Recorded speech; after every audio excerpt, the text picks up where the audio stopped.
大家好，我是宋万博。我最近才听说一个心理学上的词汇叫抒情障碍，说的就是有些人在情感方面不太会表达，越亲近的人他说话越难听。我们家就是这样，我们家里人都习惯把爱埋藏在心里，所以我们家就是一个障碍家族。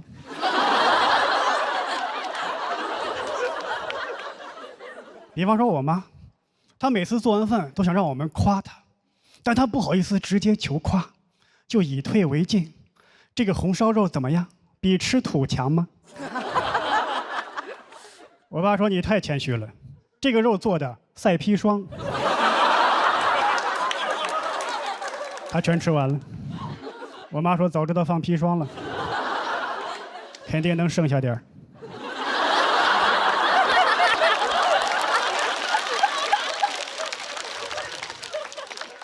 我爸倒是经常夸我，但他夸我那话还不如打我一顿呢。吃饭的时候，我给他递一双筷子，他说：“就是比养条狗强。”再聪明的狗也不会递筷子。那时我才7岁半，我哪听得懂阴阳啊？还在那回味呢。这是好话还是坏话啊？我哥又搭腔了，说：“爸，你说什么呢？边牧就会递筷子。”我那时候也傻，还想着努力超越边牧。而且我们家人吧，怎么说呢？老爱替我谦虚。邻居来我家，说这孩子安安静静写作业多老实，哪像我们家那个整天上蹿下跳的。我爸说：“哎呀，你不知道，这孩子他傻不拉几的，他整天跟个大傻不拉几似的。”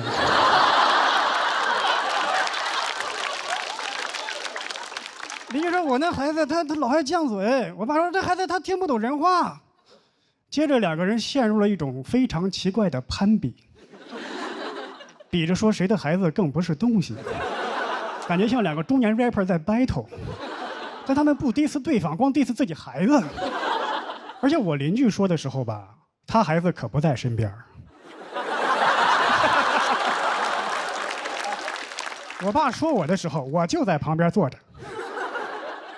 我还不能走，我要一走，你看这孩子说他2句就走了。你感觉中国人很多时候都喜欢把好话留给外人，坏话留给自己。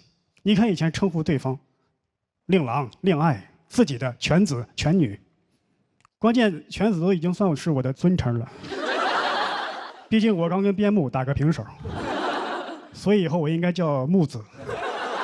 我姓宋，就叫我宋木子。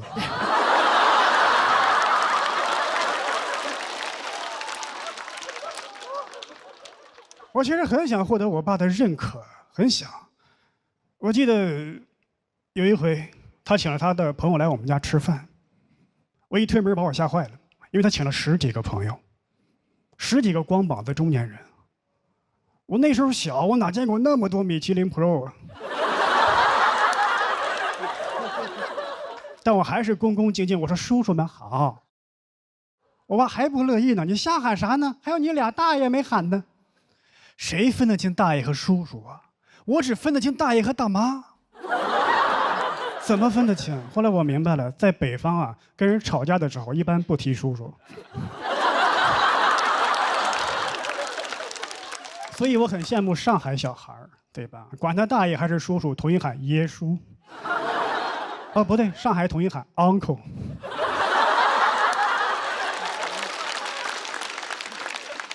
还有一点就是平时在家里啊，特别喜欢给你上纲上线，你也不知道为什么，不小心打碎了一个碗，你能端住啥？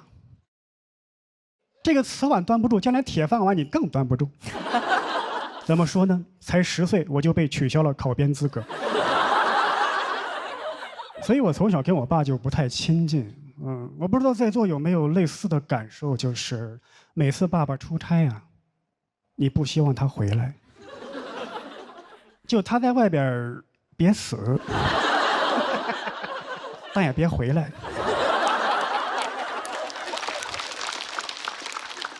我理想的父亲是大禹。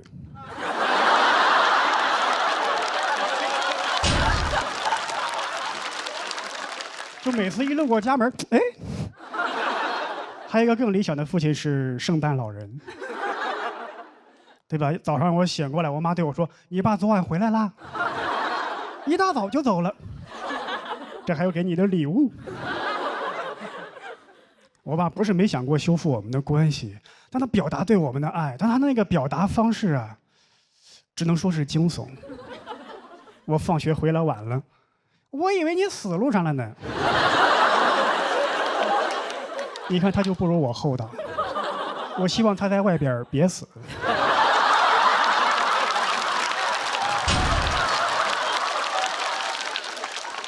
他也表达过对我妈妈的关心，他那个方式啊更是灾难。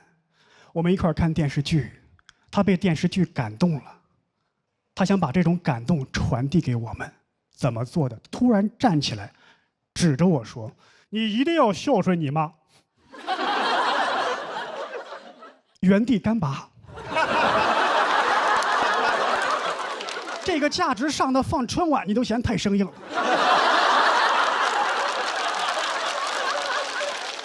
他愣是说出来了，说完他扭头走了，因为他也觉得太生硬了。我妈还得打圆场，不孝顺我也行，你一定要孝顺你爸。看个剧感动成这样，关键我们当时看的那个剧它是《水浒传》呢。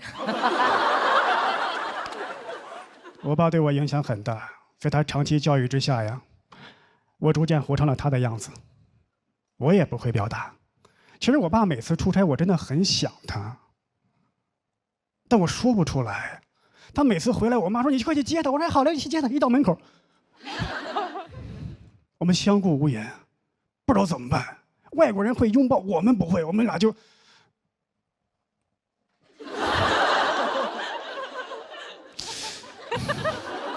最后我实在受不了，我朝他敬了个少先队礼。我爸哪见过这个呀？他还了我一个，感觉我们俩还能再来一段课间操。所以我从小到大我都不会表达，我也很少跟人来往，我很容易就把朋友处成父子。但去年我有了女朋友。刚在一起不久，我就在他家打碎了一个杯子。当时我吓一跳，我说：“我天哪，这么些年光注意端饭碗了，忘了杯子了。”我在静候一场狂风暴雨。他走过来说：“你手没事吧？”我说：“不应该先骂我吗？”没有。接下来我们把碎片收拾好，放进垃圾桶。聊天刷剧，没有人再提到过杯子的事情。我说：“哦，原来这个事情可以这么简单就结束啊！我以前可没有经历过，原来能这么简单就结束，我就感觉属于我的人生才刚刚开始。”我今天就说到这里，感谢各位。大家好，我是宋万博。今年我的人生取得了重大突破，我找到了女朋友。我是在交友软件上找到的。说实话，一开始有点犹豫，因为我一个朋友跟我说不要用那玩意儿，上面男男女女都可乱了，不是啥正经地方，你别下载。我下载了。使用感受怎么说呢？就一个男生啊，一个男生，如果你不是特别帅的话，你是感受不到乱的。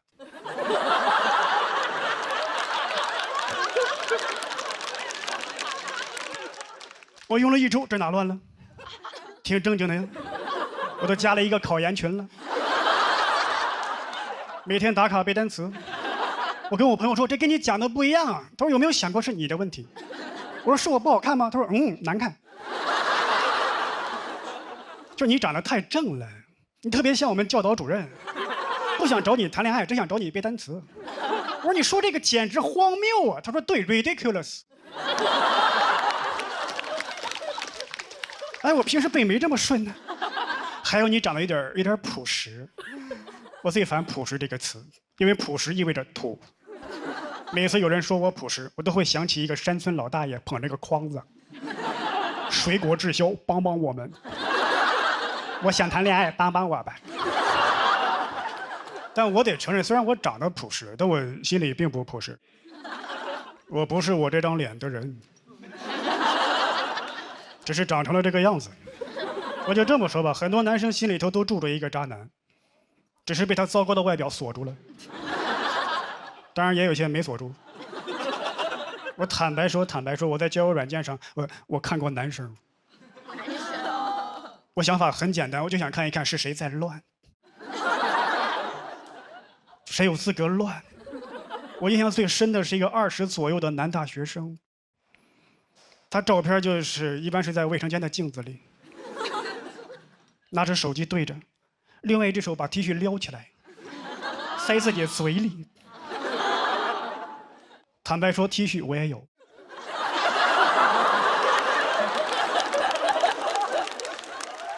但我差的是 T 恤吗？我要是把 T 恤撩起来，特别像30天减肥的第一天。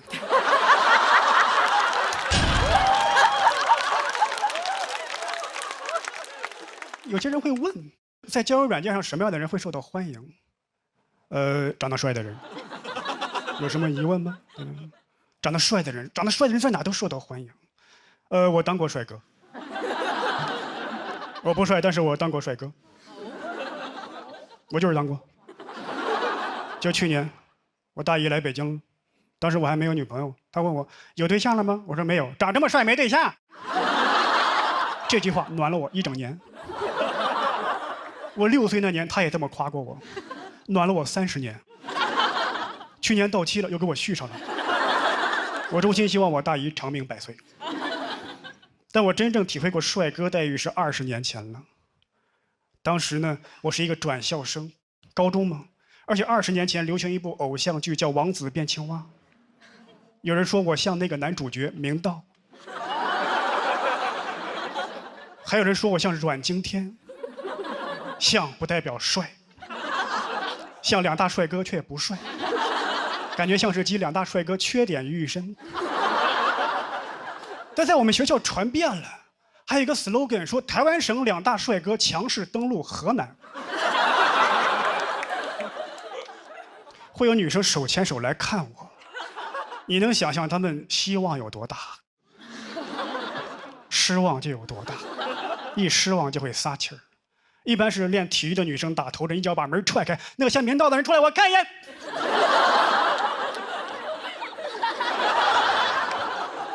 像个屁呀！我说不像明道，也不能像那个吧。这还只是轻度的，中度的一般发生在课间的时候，我喜欢趴桌上睡觉，更增添了神秘感。想象一下，转校生，教室的后排，课间喜欢睡觉，符合校园帅哥的一切设定，就差帅了。会有女生头从那窗户那都钻进来了，就他一瞪，我看一眼，我看一眼，看。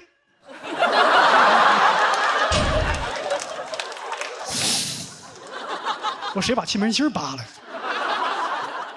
这还只是中度的，重度的一般发生在放学的路上。放学路上，我走着走着会突然听见后边有女生冲到我前面，这样。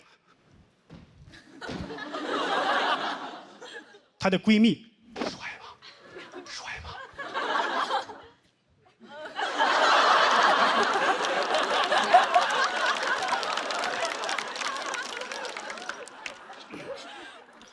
关键是我招谁惹谁了。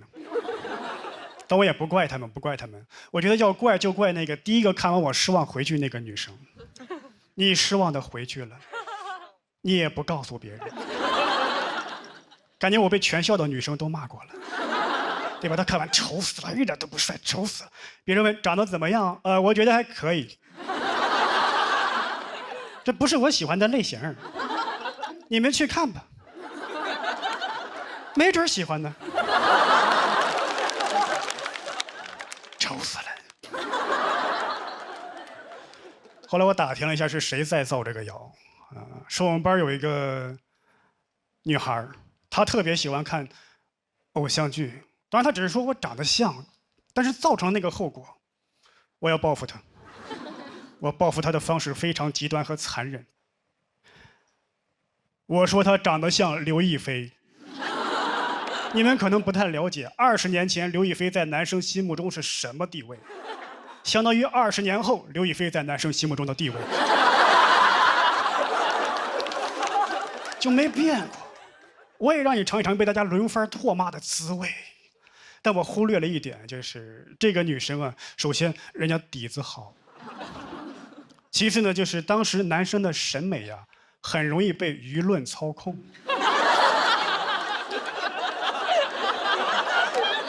看着看着自己信了，还真有点像哎。从此有一个新的谣言产生了，说高2 6班呀有一对金童玉女，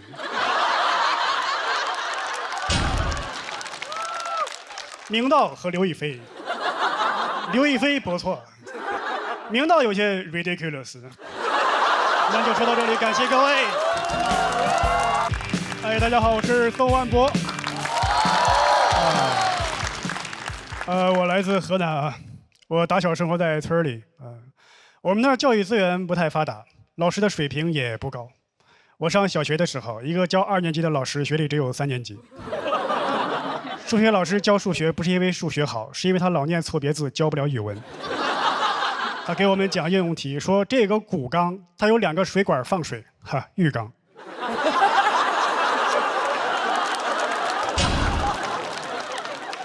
学历最高的人是我们校长，初中学历，他是我们校里唯一一个会解2元一次方程的人，就这都人称小华罗庚。我们数学老师叫他小华罗康。我爸一直担心我的前途，在我读3年级的时候，把我转到了城里的小学。本意是好的，但我有点跟不上班了。我记得刚进班级，那个数学老师布置了一个作业，让我们这些小学生呢，从1加2加3一直加到100。这道题大家都听过，都知道高斯的故事，知道有一种更为方便的算法。但问题是我当时不知道，我是硬着头皮算完的。一边算一边心里在想，今天这个作业量怎么这么大呢？这道题答案是5050，我算到了6000多。关键是我才加到75，算到后半夜我都困了。我妈都看我可怜了，说要不我帮你一起算。问题是她也不知道高斯的故事。我从1加到100，她从100往回加，俩人一对，结果不一样。我说要不用你的数吧，你的数看着小一点，我算的没有一个低于1万的。第2天交了作业，我们数学老师就问：“哎，同学们，昨天那个题算出来了吧？”答案是，一群小孩异口同声：5050。只有我一个人7832。所有的学生都老师也啊，只有我只有我对了吗？我说我错了，太丢人了。但我没有气馁，我就想起一个鸡汤小故事激励自己。就是说，爱因斯坦小的时候，老师让每个学生都坐一个小板凳。爱因斯坦做的最差，老师把他的作品放讲桌上说：“世界上还有比这个更差的小板凳吗？”爱因斯坦说：“有。”当场拿出来2更差的，说虽然那个很差呀，但已经是我做的最好的了。这还有2个更差的没给你呢。一想到这儿，我就想说，老师啊，虽然7832是个错误答案，已经是我算的最正确的了。那还有2个1万多没给你呢。老师说把你家长叫过来吧。我说这就是我家长算的。我爸就有点恐惧，他给我制定了一些学习计划。第一就是阻断社交，周末就别出去玩了。赶上周末有人往我家打电话说：“喂，宋万博在家吗？”我爸一接说：“他死了。”我还在旁边站着呢，就听到对面小朋友哭成一片。然后周一又看到整整齐齐的我。我会在每个周末死去，又会在每个周一醒来。周一就是我的复活节。小伙伴一看见看见彩蛋了。我爸还有一个计划，就不要看电视了。好不容易放假看一回那个葫芦娃，有一个我特别喜欢的角色穿山甲死了。我在那抹眼泪，我爸看见了，那穿山甲是你爹呀？你爹死了你这么哭吗？我说爸，你这么说多不吉利啊！再说我哭不哭，你那会儿也不知道啊。我爸也有自己的爱好，他喜欢看电视，他一直在追一个团综《水浒传》。《水浒传》是我爸眼里最好的电视剧，经常拉我一起看。对，我不能看葫芦娃，但可以看《水浒传》。有一回演到林冲死了，我爸哭了，还背过脸儿，怕我看见嘲笑他。我当然会了，因为那一刻我就想起了穿山甲，我要报一箭之仇。但毕竟我们俩是父子，我也不方便说那句话了。爸，林冲是你爹呀。但我又想说，我只能拐弯抹角的说，我说爸，林冲死了，咱哭啥呀？咱们家姓宋啊。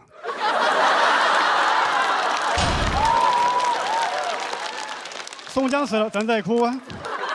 好歹咱本家呀，你哭了也算祭祖了。这个梗在我们河南是要天打雷劈的。全国最传统的省份之一，仅次于山东。我们家要是山东的，我讲这个真的会被我爸打死，因为宋江就是山东人。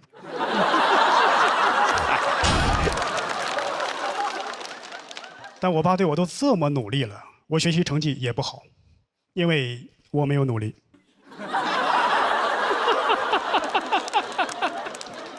我知道，如果我好好学习，我爸肯定很高兴，但我不想让他高兴，我想气他。但为了我的前途，我还是得学习。我就想，我权衡之下，我说我学一点儿，我一会儿学一会儿不学。我爸就一会儿高兴一会儿不高兴。他现在有双向情感障碍。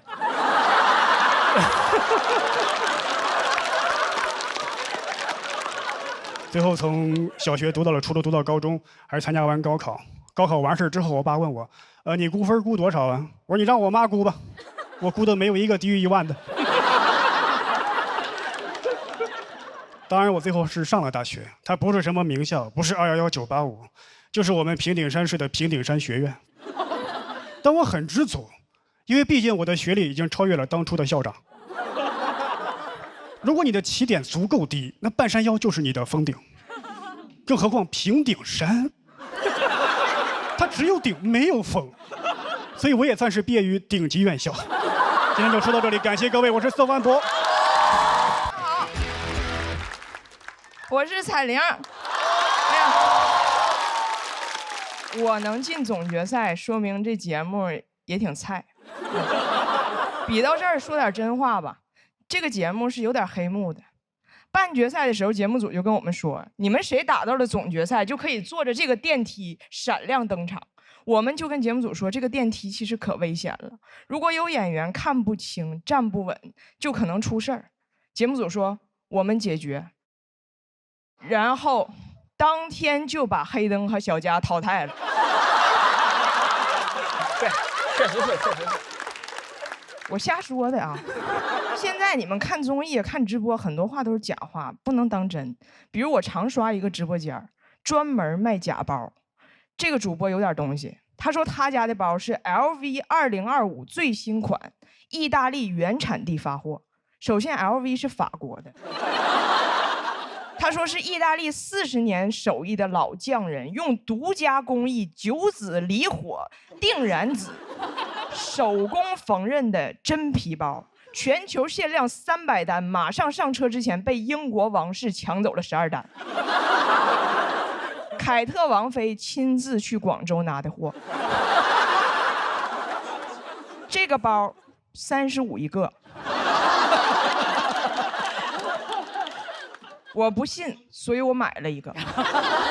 买完我信了，因为这个包的 logo 就写的 LV 2025。但是我不在乎，我抢到一个包，英国王室就少一个包。我们从小就非常习惯听人睁眼说瞎话，真的。我小时候，我妈怕我早恋，就跟我说亲嘴儿会怀孕。我说妈，那我是哪儿来的？我妈说你是垃圾堆里捡来的。我说妈，亲个嘴儿就能怀孕，你非去垃圾堆，那垃圾堆多臭啊！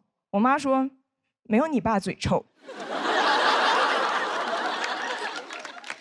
我长大也睁眼说瞎话，比如我当年的婚礼司仪问我，辛博，对，啊，问我无论贫穷与疾病，你都愿意和他终身相守吗？我说愿意，当然不愿意了。贫穷与疾病一个就够呛了，如果小家还赌博，哎呀，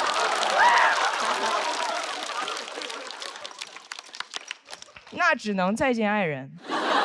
你都没法让他金盆洗手，金盆你买不起，手他还洗不明白。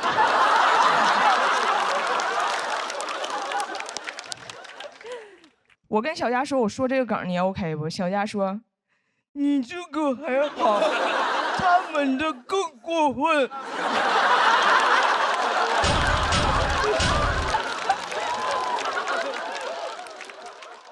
他让我呈现的啊。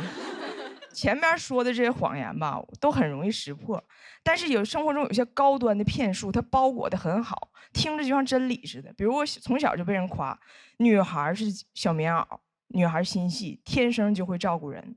我当时听着可美了，我心想，我天生就会照顾人。我看《士兵突击》，我都想进去给许三多洗袜子。但你仔细想，这事儿符合逻辑吗？天生就会照顾人。医生给我接生说，哎，这小孩，你看这小孩，这胳膊上什么？套袖。这小肚子上什么？围裙。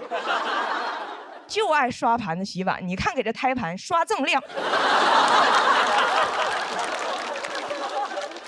还有从小就听别人跟我说，女孩将来找个不累的工作，风吹不着，雨淋不着，太拼太爽不幸福。我工作为啥要担心风吹不着，雨淋不着啊？我不应该担心钱挣不着吗？但是当时我以为这些都是对我的宠爱，因为他们会说，你要是男孩，你给我去北上广，你甩开膀子去闯，没人心疼你。我当时6、7岁，我以为北上广是个场所，里边全都是甩开膀子的男人。直到有一次走错了，进了男澡堂，我说：“哎呀妈呀，误入北上广。”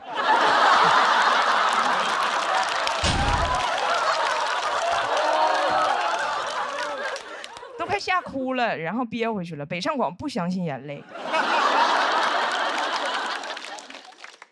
女孩找个不累的工作，这句话是个阴谋，因为她没有说下半句。这句话说全了是这样的：女孩找个不累的工作，所以有时间有精力照顾家庭，而家才是真正累死你的地方。也就是说，你有 home， 但是你 home 累死。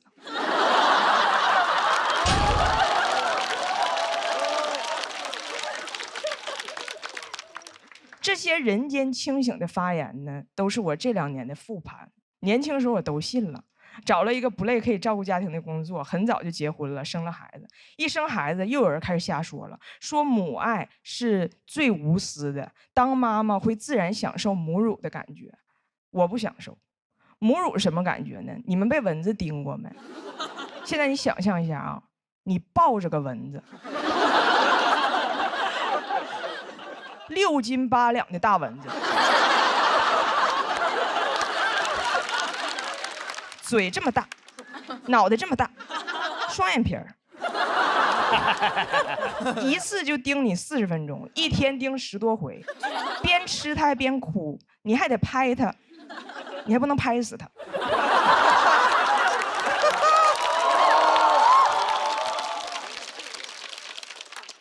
我当然爱我的孩子，但有些话真别瞎说。当时我记得有个公众号说，当妈了之后自然就会懂，母乳的幸福感会上瘾。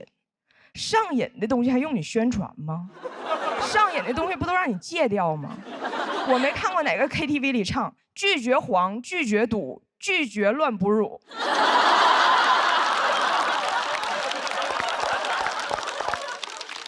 这些谎言会形成一个闭环。我找了一个不累的工作，我赚的就少，我就请不起阿姨，就只能天生就会照顾人。我越照顾人，我越无私，将来就会把钱都花在孩子身上，然后自己去直播间买 LV 2025。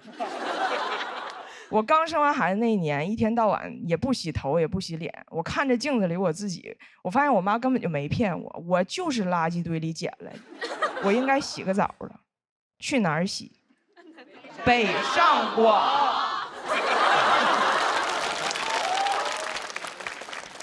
这些年我的生活其实一直围绕着我的家庭。以前也有人问过我，你怎么说啥都离不开你家的事儿？因为我几乎没有我自己的生活，所以今年来这个节目其实就是一个目的，我就是想看看我脱离了我的家人、我的孩子，我到底可以跟我自己说点什么。每说一次在这台上，我都在跟我自己对话，我都无比珍惜。这个世界上有很多谎言，但是今天我说句真话，我有点爱上我自己了。谢谢大家，我彩莲。Hello， 大家好，我是刘洋教主。又走到总决赛第一轮了。去年就是在总决赛第一轮淘汰的，可以说离走完全程就差一点儿。今年就完全不一样了，看了前面的节目就知道了。今年差的不是一点半点儿，我天！之前的节目上来一轮，上来一个我比一个，上来一个我比一个，比一次我输一次，比一次我输一次。我现在去待定间就跟回家一样。我在待定间唯一的一件事就是给新来的人介绍这个待定间，告诉他们，你看这儿能拿水，这儿这儿能玩手机，这儿你在这儿偷偷哭，别人发现不了啊。我天，真的比一轮待定一轮。我在现场的时间都没有现场观众多。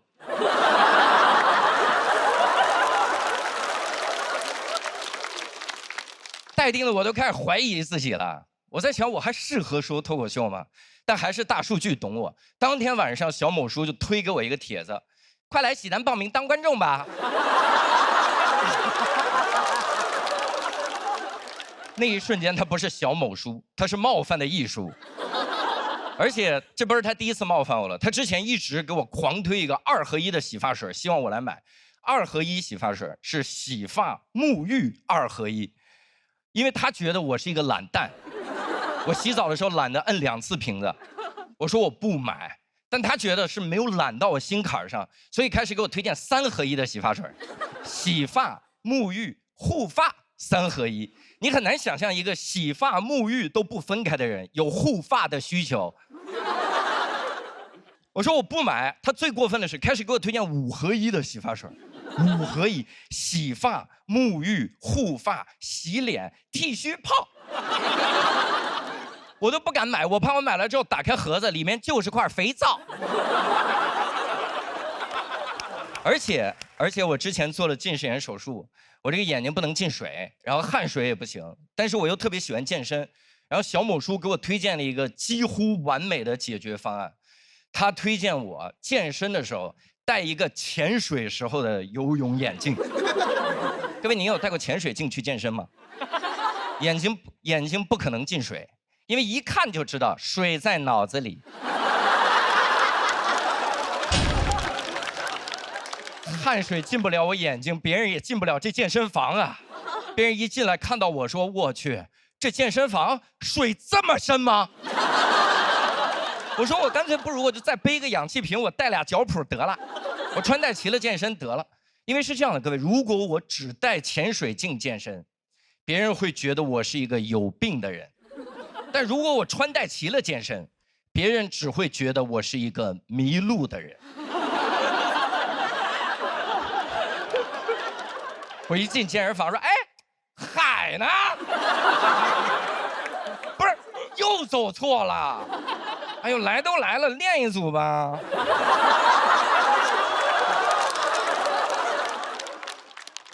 你知道他还推荐我啥？他推荐我洗澡的时候也带这个潜水镜。各位，这真的有点触碰到我的底线了。我在想，我不带，不就是闭眼吗？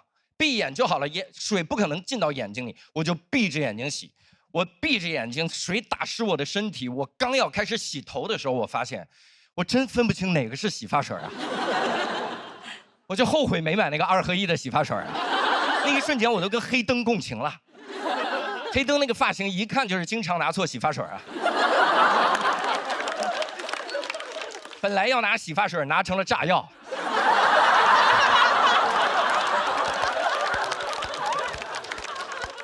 我在想，洗发水上连个盲文都没有，连个盲文都没有。其实有盲文也没用，很多地方有盲文也不解决问题。你比如说电梯的按钮，电梯的按钮上面是有盲文的，这样盲人就知道我要摁几楼了，多完美。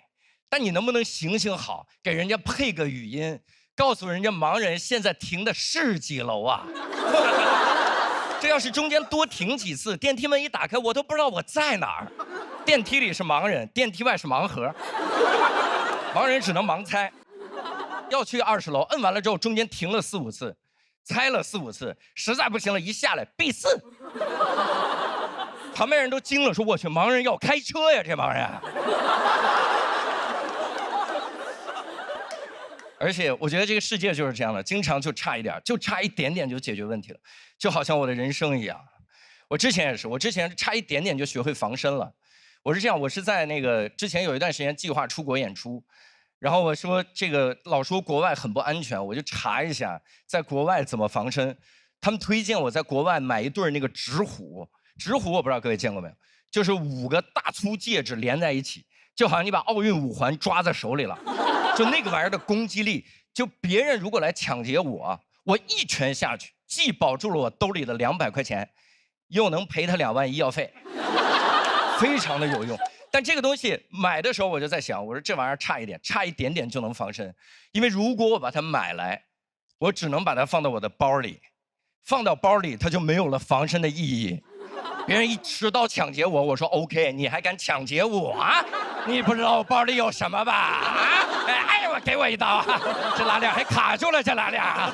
大哥，你稍等啊！大哥，哎，我这又一刀，大哥，别捅了，大哥，大哥，哎，这里边还有个布袋子，这绳子怎么这么多？大哥，哎呀，别捅了，绳子还卡住了，拿你刀拉一下，刀拉一下，刀拉一下。我后来在想，我干脆学一些那个真正的武术来防身好了。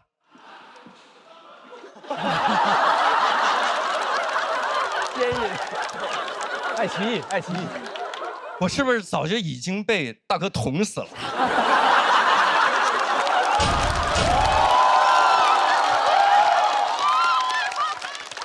刚刚那声你们听见了是吧？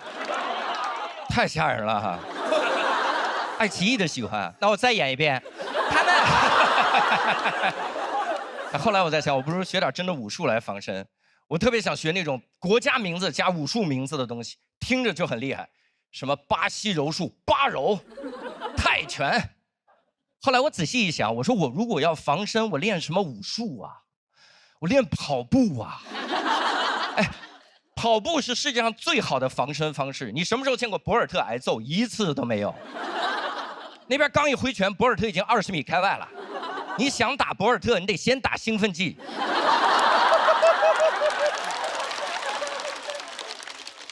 而且我能证明跑步是最好的防身方式。接下来这段需要大家稍微集中精力来听，才能跟得上。它是这样的：人类有一段历史时期，奴隶制时期，每天在持续的从非洲搬运最强壮、运动能力最强的人运到美洲大陆。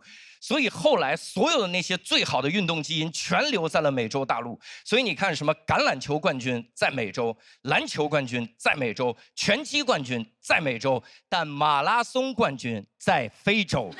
跑步是最好的防身方式。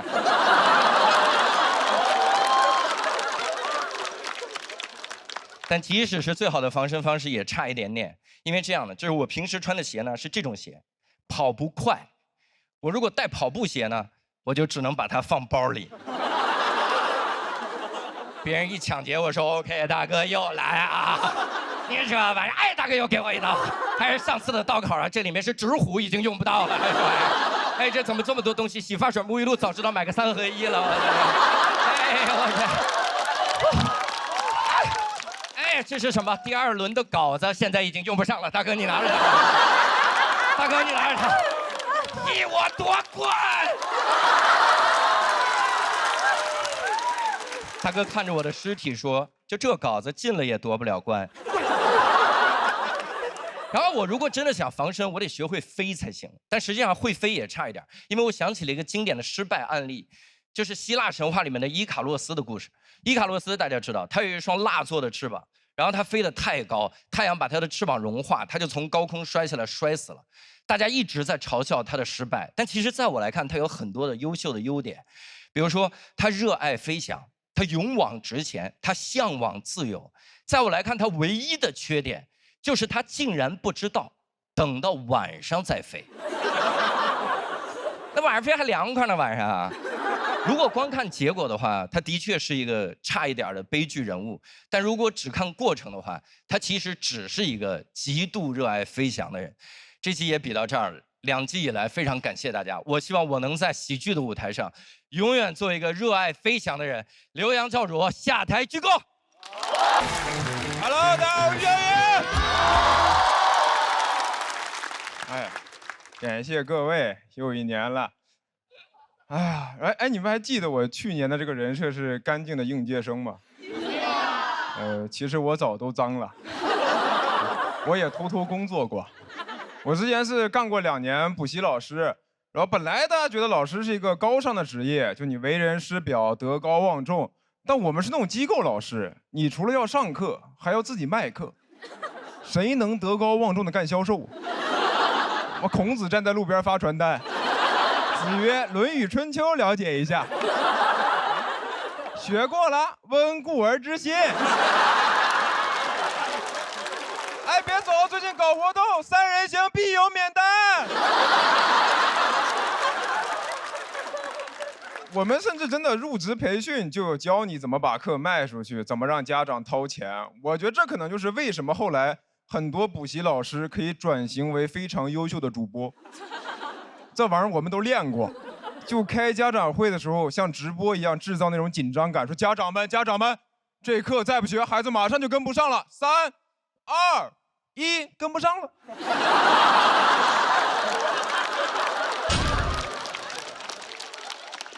然后我就发现，现在好像人一工作就是要干很多这种脏活，现在好像就没有哪份工作是你只用干本职工作，就你实习就是实习，不用帮忙贴发票。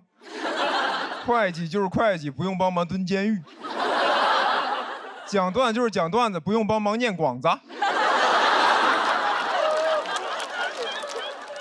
现在好像就都是一个人，就是一支队伍。我小时候还跟自己说，于小雨，长大以后千万不要做一颗社会的螺丝钉。做什么梦呢？你现在得当各种型号的螺丝钉，还得自己给自己当螺丝刀卷自己。我可以的，我可以的。甚至你就是个锤子，因为一直在钉钉。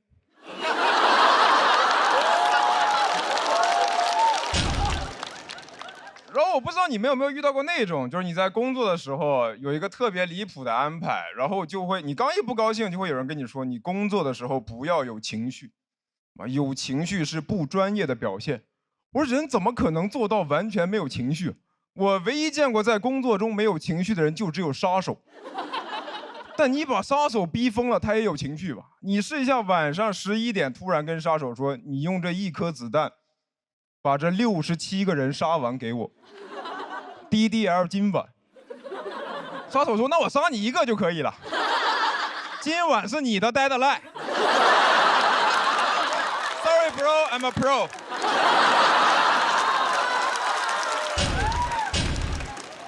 然后你就算把活都干完了，你现在也没有办法安心休息，还有团建这玩意儿。我之前上班团建，说准备一起去泡澡，谁会想跟同事一起洗澡啊？领导说一定要全员参加，我当时都想说，我能不能就不去了？我直接把裸照发群里。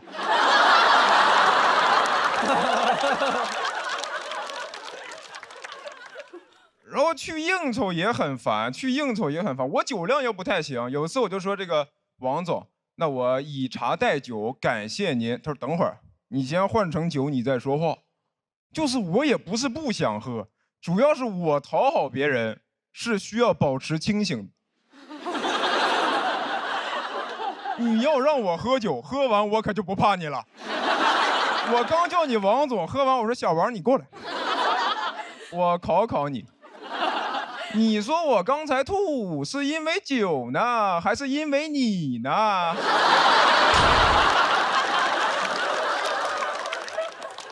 而且大家都说这个喝酒是一种服从性测试，但现在很多人也没有那么怕酒精，不是更怕碳水吗？怎么没有人在饭局上劝饭呢？说你这炒面不吃是不是不给我面子？大家都端着一碗米饭打圈儿。我说领导，这碗白的我干了，您随意。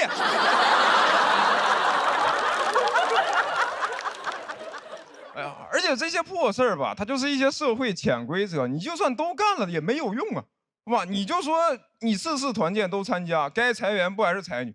你总不可能裁员的时候领导跳出来说不能裁，一起泡过澡，他有我裸照。所以我就觉得咱就别整那些虚的，你也别说什么应酬是工作的一部分。如果是，咱们喝之前就签合同，明码标价，红的300，白的500，那我能把你喝到破产，我把你从老板喝成老赖，我把你公司喝到我名下。别人问我你财富自由的秘诀是什么，我说都在酒里了。然后我也有那些工作了很多年的朋友，我每次跟他们聊这些事儿，他们就会跟我说啊，于翔宇，你就是刚步入社会，社会化程度比较低，需要进行一些社会化训练。我一搜，社会化训练最早是用在狗身上，这是要让我干嘛？学会握手、狂舔、绝育。那以后谁再问我说你怎么不要孩子，我说我社会化做的比较好。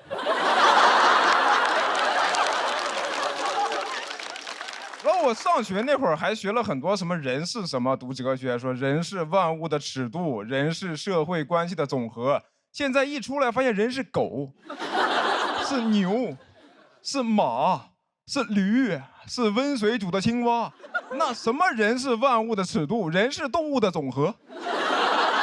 以后再玩动物园里有什么？我说有我。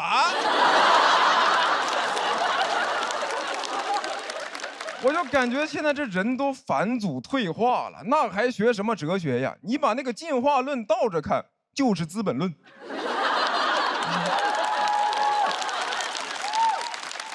这一个人好不容易成人了，一进社会，哎，王总您好，拜托了，拜托了，我干了，我干了。